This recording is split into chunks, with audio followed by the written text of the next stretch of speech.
How you doing? Pretty good, man. What's happening? Steven Taylor, Phil Anselmo and the Illegals. Yes, sir. Thank you for taking my call, man. It's a big privilege for me personally. I got to say, I got the pleasure of meeting you and Mike DeLeon and the boys in New Orleans on that very first night you guys played the Choosing Mental Illness material. Oh, cool. And Yeah. yeah, and it was that album for me, man, was it inspired me to drive to New Orleans because it just riffs on top of riffs and those cerebral arrangements and it was aggressive and the material was strong and these esoteric lyrics, and for me, dude, it's Phil's Rain and Blood, his Operation Mindcrime. Cool, man. It's I think I it's mean, we went a little more, I guess, stripped down on that record from the previous one. It was a little more raw. yeah.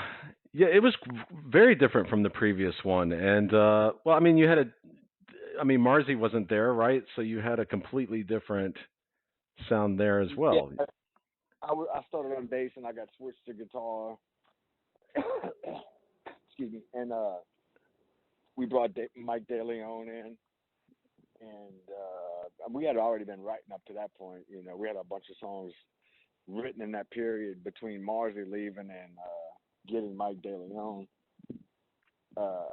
But when he came in, all the pieces just fell together, and we had one more change to make with Derek, and that's where we are now. Let me ask you about that.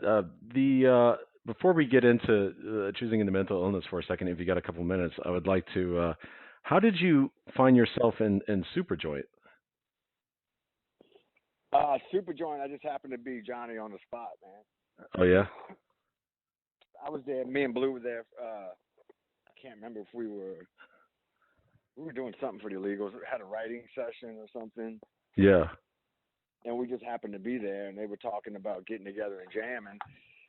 And since Blue was there already, he was going to be on drums, and then I was just like, I'm here. I'll fill in on the bass, and let's practice. And if Shelton comes, then he could just jump in. The band will be rehearsed and whatever. Right. But I guess that never transpired, so I just kept rolling with it, man. Yeah, that was a cool album too, man. Caught Up in the Gears. It was different because it wasn't like the previous two, but it still had a theme. Yeah, so I mean, I got the gig to. We were just really going to do the Horror Fest thing, so that's all I was rehearsing for the Ah, show. yeah. And then it turned into a tour, and then it turned into doing an album. So I got to help write that too. So Okay, gotcha. So and you replaced. I mean, it was Hank Williams the third, right? That was the bass. yeah. Okay. Right. Mm. And what's your most memorable experience from that first Superjoint tour? Man, I can't remember how many we did. We did about, I guess we did about three tours. Okay. And then a year, Yeah. and then we did Hellfest, I believe. The most memorable part of touring with Superjoint is me and Jimmy brought and maybe a couple other people brought acoustic guitars, right? Yeah. So every day it was just a giant improv session, whether it was backstage or on the front lounge of the bus. And it would start around, I don't know, whenever somebody would get up, I'd always grab the guitar and walk outside and start playing or something. But if it started in the afternoon, after the show, would carry on into the night, and I just have, I got just a bunch of iPhone recordings of just the most comical shit you ever want to hear, man. Yeah, that was pretty memorable and fun, just doing that every day with everybody, because like the whole crew would join in, and it would just be a big sing along, making up just the dumbest shit. Do you ever write like riffs on the acoustics that are going to be, used in? Oh yeah. Okay. Yeah, a lot of my stuff starts out on acoustic. It'll be just me on the back porch with an acoustic, and then transfer an idea over. Right.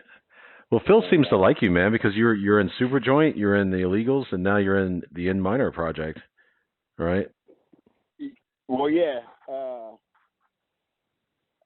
I hope he likes me. Yeah, sure, man. I mean, Now, pretty good. We've grown pretty tight through all this. It's like I said, I was in the illegals, and then the super joint thing just kind of happened, and then the minor thing happened one night when we were. I was finishing up my guitar tracks. I don't know, it was just me, him, and the engineer. And I told the story a few times, but we were wrapping up late at night from whatever we were doing, and I just grabbed a 12 string or my arch top, whatever I had, and I started playing something. I guess a piece of music that I had from a few years back or whatever. And he heard something on it. He was like, "Get in there and record that right now," you know. So I went in there and, after it was late at night, went and just chugged one out, and then back to back, I did two that night. And then from there, I guess he listened the next day and really liked it, and then just started drawing some music from his past. I guess some stuff that was Body and Blood, or maybe even stuff before that, you know. yeah. And we just started kind of melding uh, these songs together, and then me and him compiled. I don't know, quickly, like seems like we wrote 25 songs in like a week or something, 2 weeks, Jesus. and then we just started bringing other people in. And long story short, it just took a while to get where we're at right now. Some member changes and getting a lineup where it is now. And yeah, it's one of those things that when we get together, it's just magic just kind of happens with that band. It's like you don't even have to think about shit. It just kind of happens. Yeah, and I see that you guys have an album coming out in September, I think, right? A full, yeah, the full That's what they LP. say. That's what That's what I hear. yeah, man. That's word on the street. So unlike De Leon and I know Walter Howard played on that Choosing Mental Illness. So Yep. they came later in the process, and Right. you, and I'm sure Blue were there from the beginning, right? And Well, Blue was there in the from the from the original group. original group, right? Right. Right. But what I'm And yeah, I was just talking about this when you were decided to record this next version right. two of the Illegals. Yeah. Yeah, most of the writing that went on for that and arrangement, again, a bunch of it was Phillips already, Okay. or stuff we said. Oh, and another thing is, that's right, I forgot about this. When we started writing for this record, I had a bunch of riffs. See, when we get in there, we start doing shit, and then we get sidetracked, and like we're supposed to be rehearsing, but we start writing, and it gets crazy sometimes. Yeah. Uh, I got to back up, so I had some riffs coming into the next record for Choosing Mental Illness that I presented, and I sent them to Philip, and he was like, "What the hell is this? This isn't illegals material." And I kind of thought about it as a bad way, like it sucked, but he was just thinking it was darker and more fucking evil sounding than the illegal. So we had to start a whole another project and write all these songs. So it was like we got sidetracked and had to explore this little extreme, I don't even know what you want to call it, voodoo metal or whatever. I like that. I like that voodoo metal. Yeah, that's So a great name, dude. That's a great name for it. Because yeah, it's born of freaking New Orleans, man. I used to live in New Orleans for 4.5 years.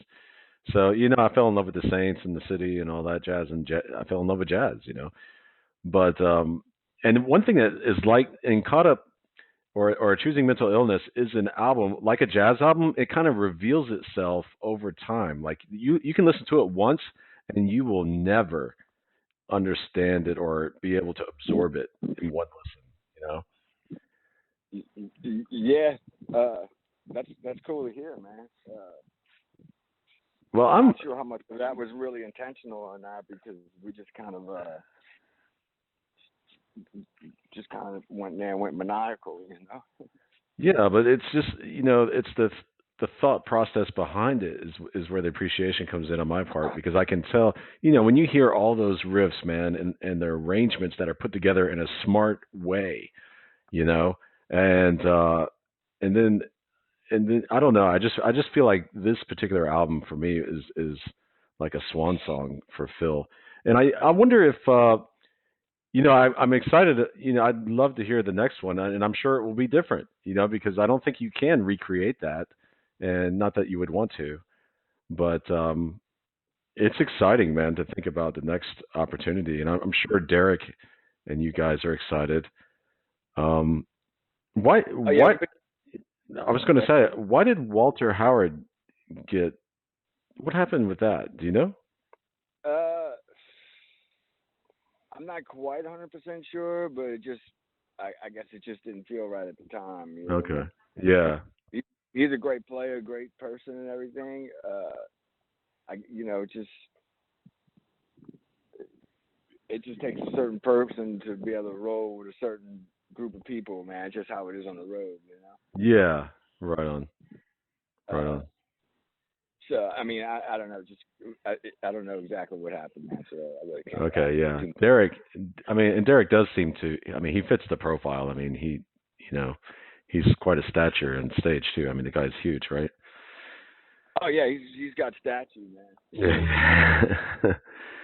So, um, how about the Slayer tour? What can you tell me about that experience? That was probably one of the greatest experiences ever, man. As being a musician, you know, Yeah, in a band. just hanging out with Yeah, those. dude, never been treated so well by any other crew or group of people. Uh, I guess super nice all the way around. Everything about it top notch. Uh, first class, man, all the way. Yeah. Now I noticed, and I've watched a lot of the recordings and stuff like that. I've seen you in when I saw you. I think you were playing an Explorer, but I've seen you play SG and you play that Ernie Ball in the. I've seen you playing that. So what?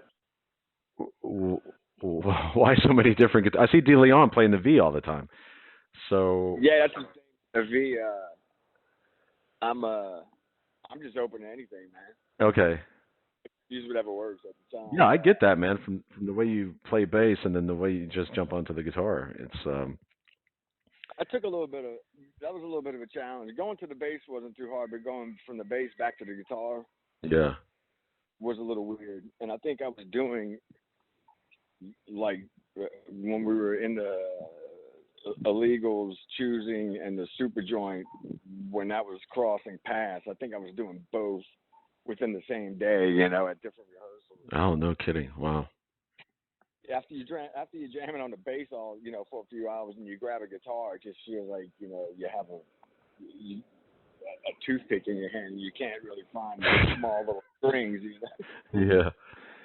And I'm used to beating the hell out of the bass, and then I got to be delicate on this thing, So it's just like Right. And the guitar is a so little, noisy. Right. a little Feedback. bit of a weird, mainly just a feel thing, with my hands. That was the only Y- weird thing. Yeah, I was I was so impressed with that album, man, that I just when I drove to New Orleans, I made sure to be in the front row. I saw the King Parrot stuff, and then I just I that video that Mike Holderbeast made from that Was tiny that what was video. that? Santa? That was at yeah, Saint no, the one that Mike Holder, the one with the lips, the vampire lips in the background. In New Orleans, right there, I can't think of the name. It eludes me right now. One-eyed Jack. No, it wasn't One Eye Jacks. That's where it was. Santa. Yeah, Santa. right. That's right. And that was a small venue, man, but it was that was a good thing. Well, I mean, that performance was terrific. You guys were so because ready. You know what I mean? I could tell that you guys are just because of the back. Phil's back, right? It kind of pushed. He had that back surgery, and it pushed you guys back 4 or 5 months. Yeah, we got back. Yeah, we got pushed back for a little while he healed up from that. So I just felt Uh, this wave of energy at that show, dude. That all this release, and it was captured on film, man. On freaking, I saw the YouTube videos, right? And it looks, yeah, it was so, great. It's a small little venue. There's no yeah. barricade. You know, you're right up against the crowd. Oh yeah. And right when we kicked off, I don't know what happened. I was on the ground, man, within I think a song or whatever.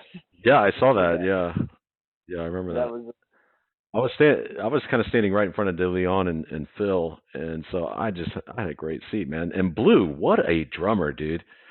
What a drummer! He is just something special. Yep, he's cool. Yeah. Let me ask you this, man. On a side note, what band what band do you like that people might be surprised that you listen to? Uh, hmm. I don't know. I post so many different things of everything I listen to, man, or Like something that pop? hits Do me. you listen to any pop or jazz, old jazz, or I mean, I you're mean, from New Orleans. yeah, jazz. I mean, the pop, whatever's. I mean, I'm not too hip on the newest stuff that the kids are listening to. You know, probably I'll check out some Post Malone. You know. Yeah, right on. Speaking of that cat, man, we got to hang out with him the last night of the Slayer tour, man, and that's another top-notch guy right there, man. It's very impressive. Yeah, right on. Say what you will about him, but cool cat. Yeah, I'll check him out. I don't know too much of his stuff, so I'll look into that. I also had an idea of running a couple of guitar players past you, and just I would give if you would just give me a short assessment. Sure. Okay. I'm just going to say names, and you just give me a quick. What do you think? Um, Jeff Beck. Oh, amazing. Uh, the sounds that come out of that guy, man, is just ridiculous. Yeah. That's a dude where the guitar is like another extension. It's like another limb. You know what I mean? Right on. Right on. Jimmy Page. Big, big time fan of Jimmy Page. I don't think there's anybody cooler than Jimmy Page, man. Yeah, I've been listening to that Presence album, the last Zeppelin album, lately. Just for Nice. I don't know why, it just came back to me and I started listening to it recently. Presence? Yeah, Presence. That I think it came out in 1977. Um, Kerry King and Gary Holt. Oh man, two just iconic metal thrash rippers, man, through and through. Metal through and through. Yeah. Just sweat metal out of those guys. they, they love it. Yeah. Um, Dimebag. Dimebag, just ripping tone, man. Monstrous. It's interesting you said Monstrous. tone because yeah, Monstrous. his tone Yeah, does. Go ahead. I'm sorry. it's when you hear it, you know it's him. You know what I Yeah, mean? his tone sets him apart. It really does. Yeah. And he had the dexterity. Um, Ace Frehley. Ace Frehley, another. I mean, when I said there's nobody cooler than Jimmy Page, I don't know. Ace Frehley is probably like right behind him, dude. Right on. Dave Mustaine. Hey, Mustaine, man, awesome. Uh, what do I want to say about Dave Mustaine, man? Uh, um, his arrangements are. I keep wanting to say complicated, but I don't know if that's the word.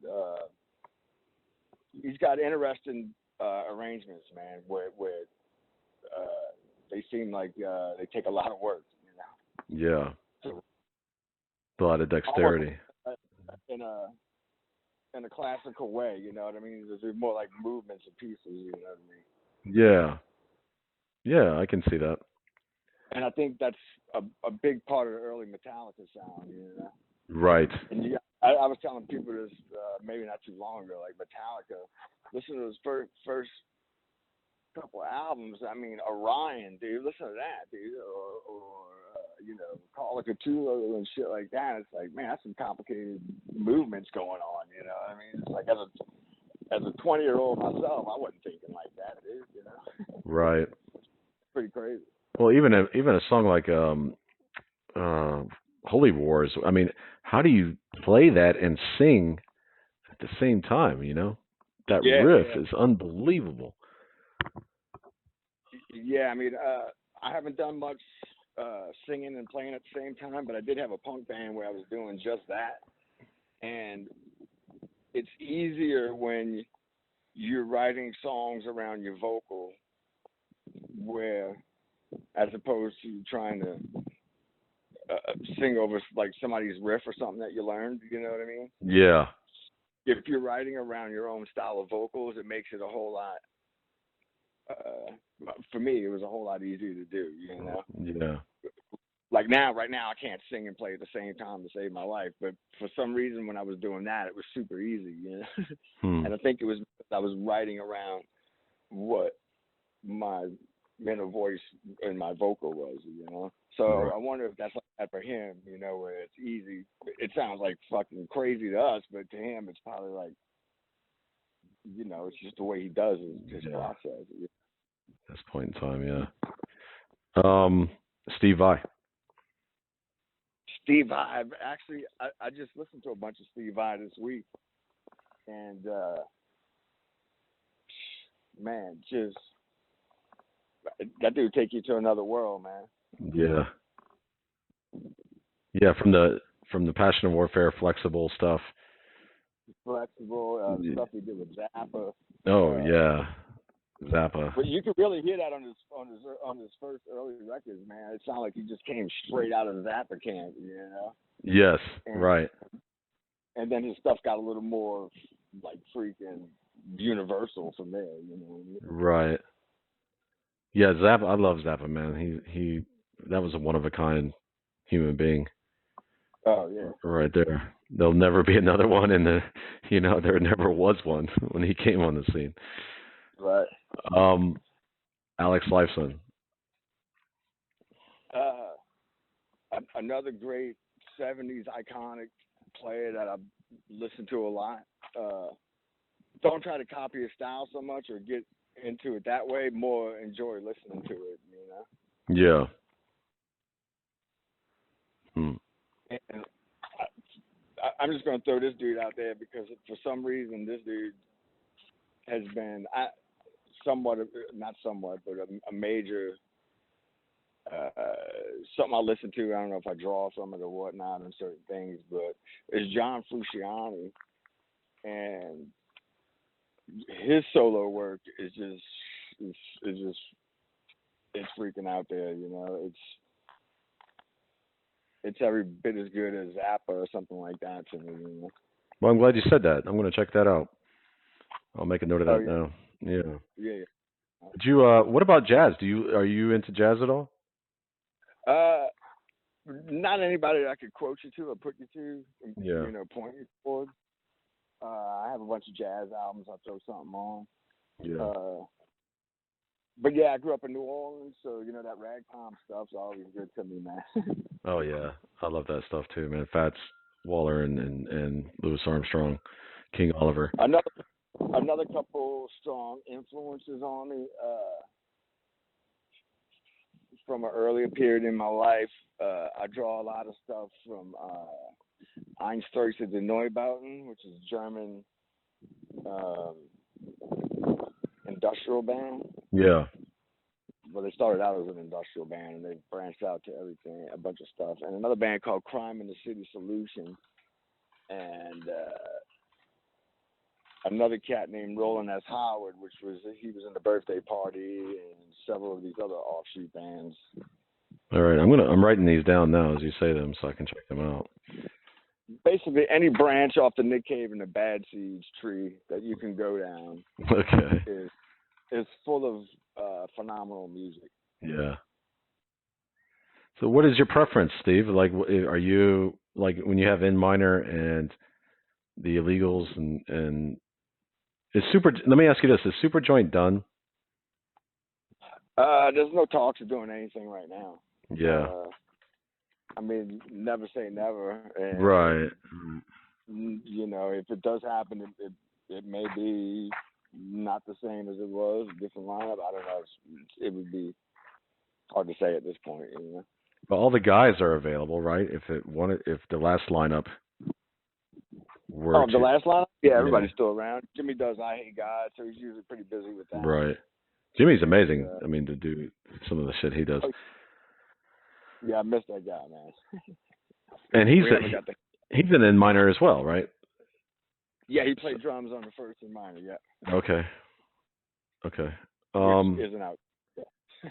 I know, and a lot of fans. I see a lot of in the circle, Facebook groups and whatnot. I see a lot of support for Superjoint, and isn't it funny? We haven't talked about Pantera at all. But I'm not, to be honest, I'm not.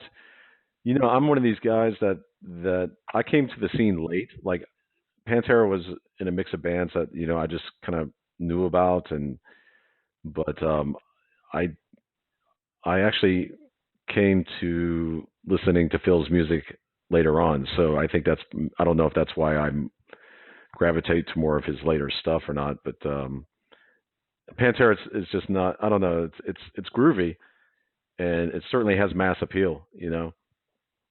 But when you guys were making Choosing Mental Illness, you're not. This isn't an album that was the target was not mass appeal, obviously. Oh no, man. We just in my mind, I went in to be as discordial as I can be. Right. I mean, we're playing stuff on that record that I couldn't even tell you what we were doing. We would just pick random notes sometimes as harmonies. That's why some of it's ugly and it creates tension, and it also creates a wall of sound. Sure does, man. And songs like The Ignorant Point, which that one had to kind of grow on me because it was just so much thrown at you all at once, and it keeps changing, and you have nothing to hang on to in that song. Yeah, I mean, what we were writing at, I remember the main thing was, or somehow the way we were doing things was, as soon as anything got groovy or whatever, you would just get off of it, and just no joy at all, and just no listening pleasure at all that we and that we create. It's funny because it comes after I think the title track, "Choosing Mental Illness," is more of a straight ahead. It's funny because it follows that on the album, right? And "Choosing Mental Illness" is probably the most straight ahead song on the album or individual. Yeah, it is. Yeah, it's almost a relief when we play that song. Right.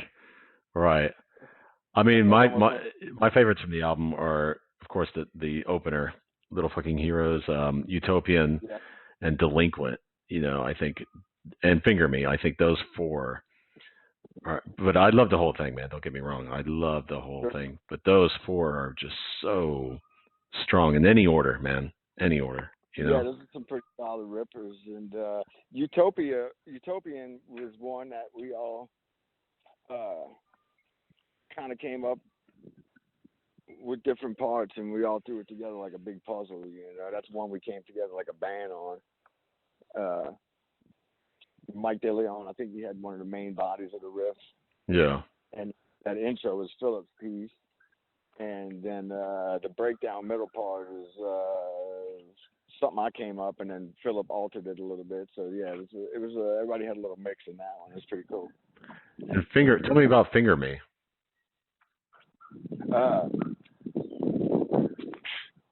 Probably a Philip riff. Yeah. And just another ripper, man. Yeah. I do my job. Little Heroes, and you will do yours. Little Heroes, real fun to play. That's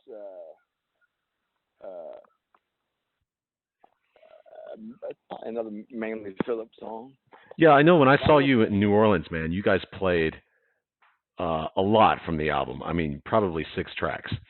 And you played another 4 tracks from the first album, and you only played one Pantera song, which for me, that was ideal because that's what I was there to see that, you know. Right. And I know later on, like with the Slayer tour and stuff like that, you're focusing on a lot of Pantera stuff. But man, I just feel like that certainly Little Fucking Heroes is a song as an opener, and it's a showstopper, dude. That song is a showstopper.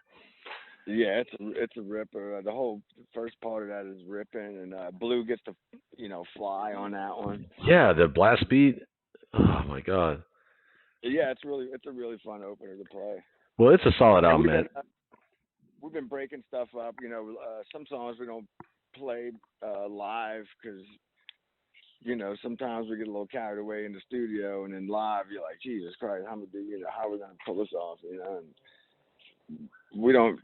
Everything's all au natural up there. We don't get too heavy into any theatrics or any Right. recorded shit or anything like that. So Well, you're too busy. You're focused on the yeah, material. The material demands, your constant attention. yeah. So some songs go by the wayside, but like Utopian, we kind of stopped playing, but we started grabbing like the intro from it.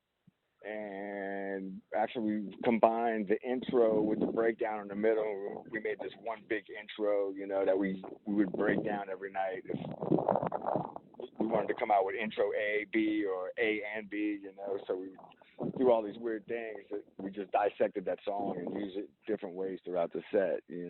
Yeah. Hey, let me. So we'll do that So stuff too. I don't want to keep you too long, but what if you? I mean, the next Illegals album. What can you? I mean, it's.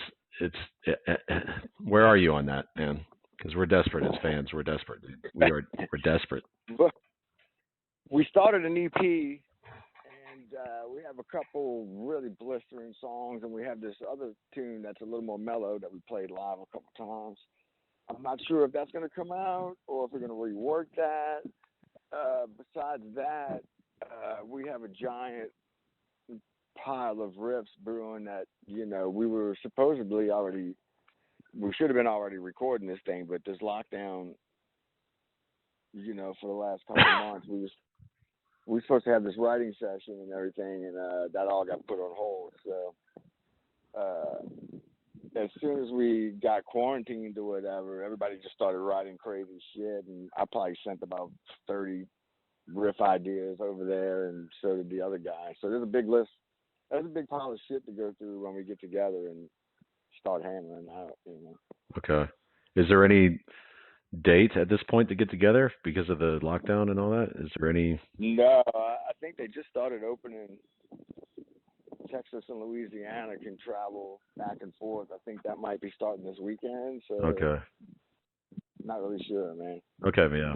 I know in Florida here, I'm living in Florida now, and yeah, they just reopened the beaches, and we can go to restaurants starting on Monday. So Nice. yeah, we're super excited about that, dude. Shrimp scampies, dude. Jambalaya. I mean, I don't live in New Orleans anymore, but if I can find a New Orleans eatery, I'll hit it, dude. Right. I mean, New Orleans, you got the food, you got the music, you got the architecture. There's a lot to like. I mean, I know there's a lot to not like about the city as well, but there's a lot to like. It looks pretty clean right now, man, from pictures that I've seen. Good, good. And the New Orleans Saints, I'm always going to be a forever fan. Oh, definitely, totally. Well, hey, Steven, man, I really appreciate you taking the time, dude, and to go through this and go through this album piece by piece because it's, I know a lot of people out there probably feel like me, but it's one I keep coming back to, and it's you guys have built a monument to metal, man, and that album is just, to me, it outshines everything in Phil's collection. But I mean, everybody's got their own personal favorite. But that's good, still over here, man. good, good luck on the next one, man. Because I don't know how you're gonna top it, but I'm really, really looking forward to it, and can't wait to hear it, man. Oh yeah, we got some sick shit coming up, man. I appreciate all the accolades on this one, and like I said, each one's probably gonna sound different, and we're feeling our way through that right now. So Yeah. hopefully soon we'll be laying it down on tape. Cool, man. All right, man. Well, I'll keep following you on Facebook, and you take care. Awesome, brother. Thank you so much. All right, man. Thanks. See ya. All right, man. Bye.